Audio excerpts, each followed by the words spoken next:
Welcome to Within the Frame, where we bring the most pressing issues across the globe into focus. I'm Kim Mok-yeon. We're heading into a critical week for global markets. The Federal Reserve is expected to hold rates steady at its April FOMC meeting, but with no dot plot this time. All eyes will be on Fed Chair Jerome Powell and what he signals about the path ahead. Since the Middle East conflict escalated, oil prices have surged, inflation concerns are back in focus, and expectations for rate cuts have noticeably faded.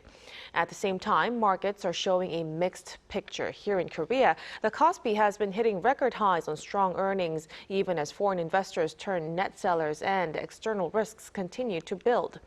So today, we take a closer look at how these global developments are shaping the Fed's next move and what it all means for Korea's economy and financial markets as well. For more on this, we are joined in the studio by Jin-il Kim, Professor of Economics at Korea University. Very big welcome, Professor. Thank you for having me.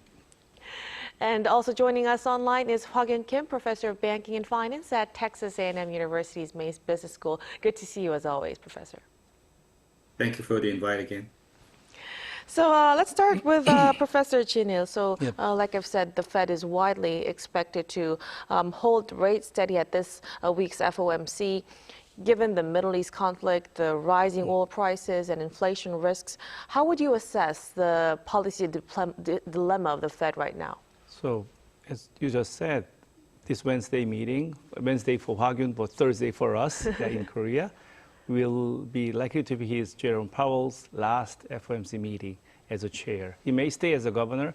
We don't know about that fact yet, but it's likely to be his last the meeting as a Fed chair.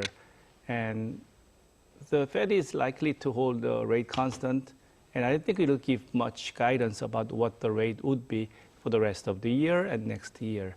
For two reasons. First, it's the last meeting for Jerome Powell as a chair, so it's very unlikely that the leaving chair is providing a strong signal, because that's not good for the incoming chair. And second, the situation itself is mixed, as you described. There's a war and inflation, so outlook for the output is not that great either. So they're in a very, very tight, narrow position. So just hold and steady, or what the Bank of Korea calls strategic patience. That is likely to be a good strategy for the Fed as well. Right, so these uncertainties, it's adding to these kinds of speculations. And building on that, Professor Hwa-geun, if the Fed were actually to move toward rate cuts possibly later this year, do you think markets could see that as a positive signal or as a warning of a deeper slowdown? It depends, of course. But then I think if we look at Fed Watch data, which is the futures of the Fed funds rate, so we can actually assess the likelihood of rate cut or even going up or staying put based on this. Usually this is not like actual probability, but it's more risk-adjusted probability. And according to that, the for the next this week's the rate holding, I think, is basically 100%. But then if we look at because it's the futures, we can look at in a longer horizon. So I think the end of this year's the forecast as of now, based on this Fed Watch, the Fed futures data, still the rate between 3.5 and 3.75, which is the current target, staying in there is about 75%, and 25 basis point cut likelihood is about 22% over. So just if you just sum them up, it's actually over 99% or something. It's going to be either 25 basis point cut or the staying put. It can actually look at even like a year later, so the 2-year futures. And then according to that, about chance of over 80% still around 7.25 to 3.25 to 3.5%. So basically, a very, very the persistent the rates actually as of now to be expected to be there even for the next 2 years. So having said that, if the Fed actually decided to lower this rate even further, that's going to be based on either two things. One is going to be either, so the inflation is just subsided enough, therefore it's a great thing. So we're in the, just the back end business. Therefore, the stock market's going to be rallying again and all this kind of things. If not, then I think the current situation is somewhat similar to the second oil actually shock in 1970s. So after the inflation comes back to this as a result of this oil shock, and then the stagflation, cost push shock inflation actually occurred again.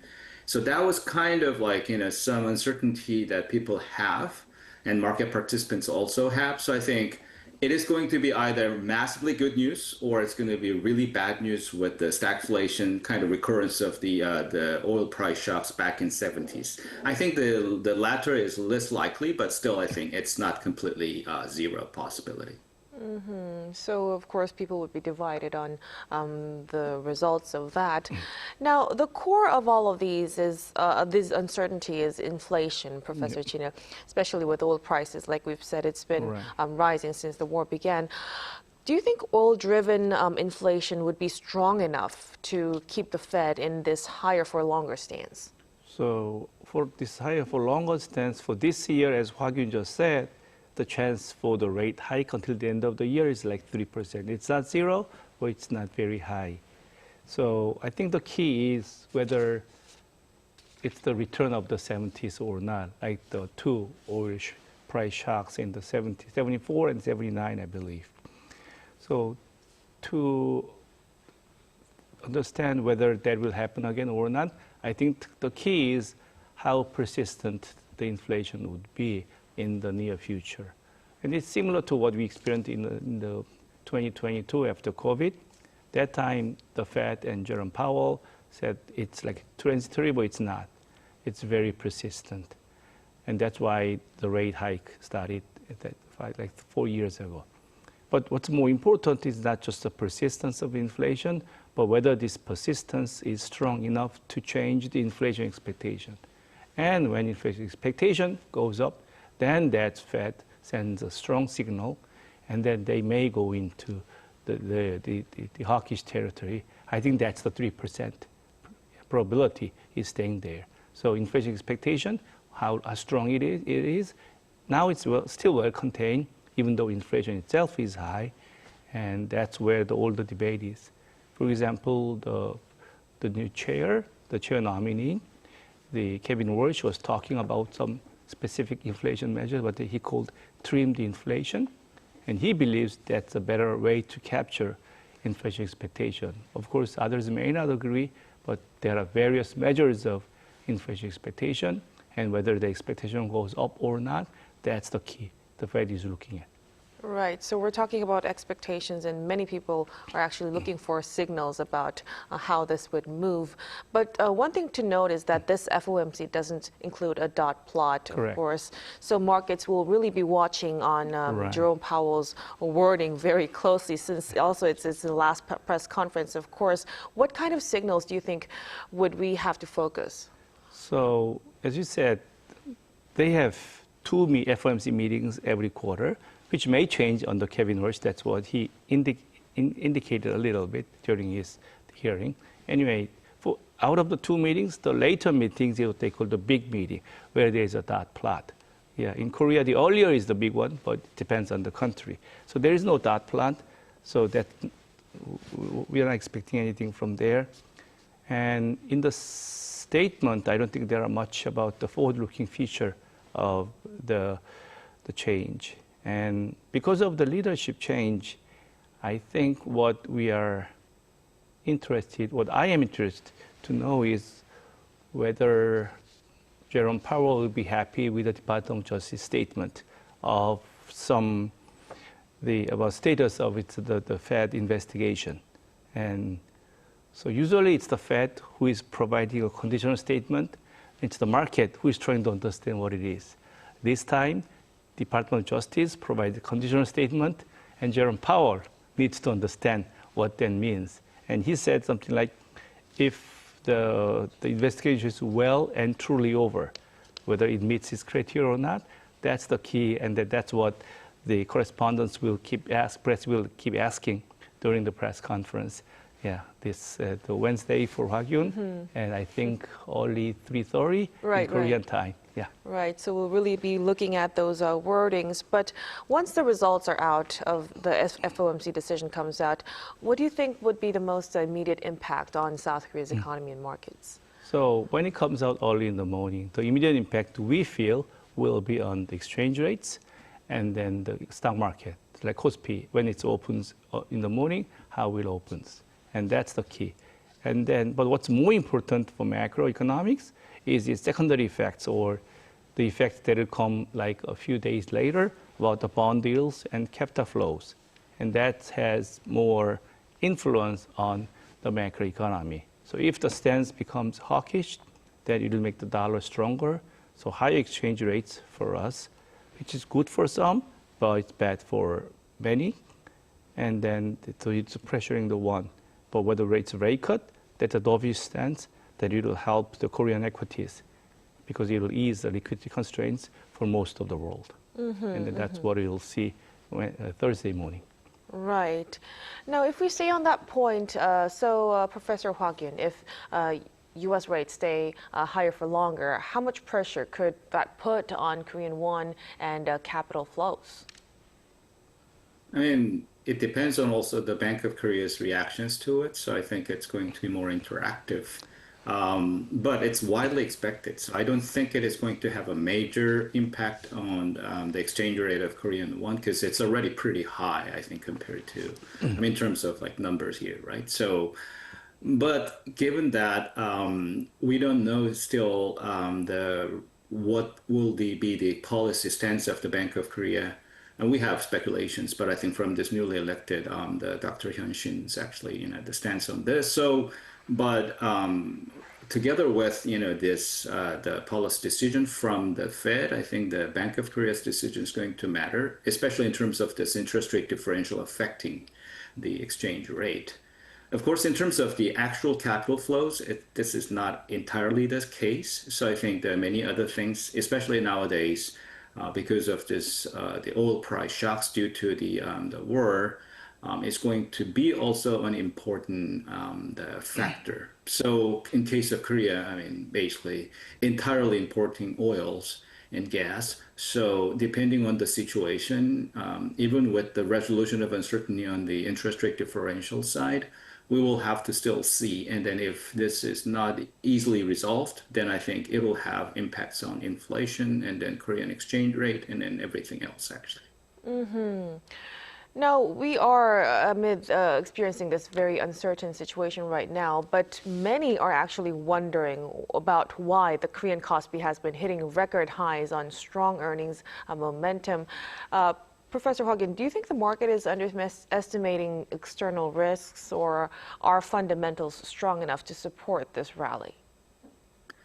The stock market is a wondrous thing in that the market demand and supply basically trumps everything else in some sense, at least in the short term. In the long term, fundamentals matter, and all this kind of macro risk actually will definitely be the key anchors and the causal effects. So if we look at the Kospi's price to book ratio, it's around like now 1.5-ish. I remember when we talked like about last year, we were talking about the value up program and then how the governance situation should get better and blah, blah, blah. And then around that, I think even with the increased, the stock price, the price to book ratio was below 1 or around 1 or something. So I think about 50% increase, which is huge, happened. S&P PBR, the price to book ratio is about 4 to 5 or sometimes 6. But Dow Jones is around 1.7 to 8. So depending on how we define ourselves, I think the Korean stock market, either it's now about like, the well-priced around there, or maybe still underpriced if we kind of compare with the S&P 500-ish or something. My take is somewhere in between. So around like 2 is probably optimal point. But the issue is the speed. The stock market has been going up so fast, and still the market is extremely optimistic. But obviously, if there's no further investor aligned with the outside to purchase further, then stock price actually will start getting corrected. So there's some chance that I think the market correction is likely in the next few months. But at this stage, it's still the market optimism about like, okay, so we've been really underpriced. So now we're going back. And then I think it's also backed by the semiconductors and other businesses, actually the earnings. So for the time being, this is going to be maintained, but it's somewhat brittle in that it's been going up so fast. So any external bad shocks actually can sort of like churn the market with the higher volatility. So higher chance actually of the correction. Now, we've touched upon investors that we've been talking about. We're also seeing foreign investors selling even as the index moves higher. How should we understand, interpret this divergence, Professor? The foreign investors are basically like the institutions, and this includes also like all the ETFs and the mutual funds as well as hedge funds and things like that. So basically the same story as I just answered for the previous question. So for them, they experienced a huge growth of the price for the last few months or 2 quarters or 3 quarters. So they already have earned like more than like 70–80% of the returns. Now the exchange rate's kind of faltering, then I think they start having issues. They actually have other portfolios. Their portfolios for the Korean market is relatively small at this stage. Therefore, if the other markets start going down, then I think they want to sell this so that they can make up for some of these kind of things. Especially for hedge funds, they kind of have a lot of leveraged positions. So they need to have like the marking to market type of the process, and they have to have enough cash-like assets sometimes actually just to make this sure that they're much leveraged positions to maintain. So in that case, if there are some markets that actually have huge growth and they huge profits, they may want to just sell some of them and so that they can make up for their losses in other markets, etc. So I think that's a natural process. I don't think it's going to be a worrisome case. Although again, like, if some external shock hits so the Korean market starts kind of faltering, then there could be much bigger sell-off. So I think there's some risk actually there. Right, still some volatility being expected. Now, at the same time, the rally is driven by AI and semiconductor earnings, like Professor Hwagin has touched upon. So, Professor Jin, from a macro perspective, can strong corporate performance continue to, offset risks from oil prices and policies coming out from President Trump? Yes. So that's the fight right now, basically. When I was hosting an event with Carmen Reinhardt, the author of This Time is Different, a few days ago, basically she described as a fight between fundamentals and euphoria. So whether this stock market rally is due to fundamentals, that's AI, semiconductors, or whether it's due to euphoria, right? We cannot tell until it finishes. And of course, it's a possibility that AI and semiconductor industry, they keep going up. So there is a corridor of good things to happen, but that's not very wide. It's a narrow corridor. That's what the macroeconomy is trying to get through. And sometimes it falters. That's where the bubble bursts. But still, they are trying. And that's what the market investors are doing, and especially what the entrepreneurs, that's what industry is doing. And without that optimism, they cannot do business. And then whether they will pass the corridor or not, that's to be seen. So right now, it's quite volatile and uncertain. Yeah, tight uncertainty period. Right. Now, finally, with the FOMC upcoming and inflation data and big tech earnings, also tensions in the Middle East, all in play. Professor Hwagin, what do you think is the single biggest risk for Korea's financial markets moving forward? Well, I think it's very multifaceted. So I think like Jinil correctly points out, so I think now there's like a big sort of like fight and trade-off between like this big new industrial almost revolution, like the new productivity kind of booster AI and all the related the industry versus I think some of these mundane risks, but I think very the important capital type of risk, I think. So like energy risk and then political risk and everything. So to me, AI is much bigger than internet itself. Of course, it's based on this, but So this is going to have huge impact. So there's no doubt that this is going to have the huge productivity changes, I think, over the next decade. But still, if this is going to be too pushed so that the capex is just too high and then it's not sustainable and things like that, then there's kind of some setback. Political risk inside, not just the global, but also domestic, it's going to always have this lingering effects and then also interactive effects.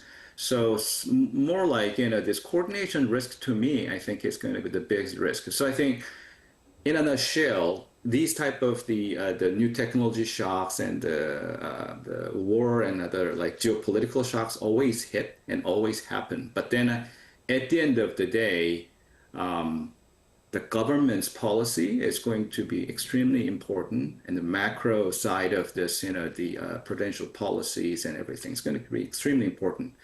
But then I think at this stage, sometimes we will see this slight sort of mistakes of these policies can lead to a big faltering kind of crack and things like that. So if I have to single out, given that all other risks are already known and everybody actually kind of knows this, to me, I think political risk and then the policy risk, to me, I think it's going to be potentially big risk, not fully revealed and not known to actually the investors and the public.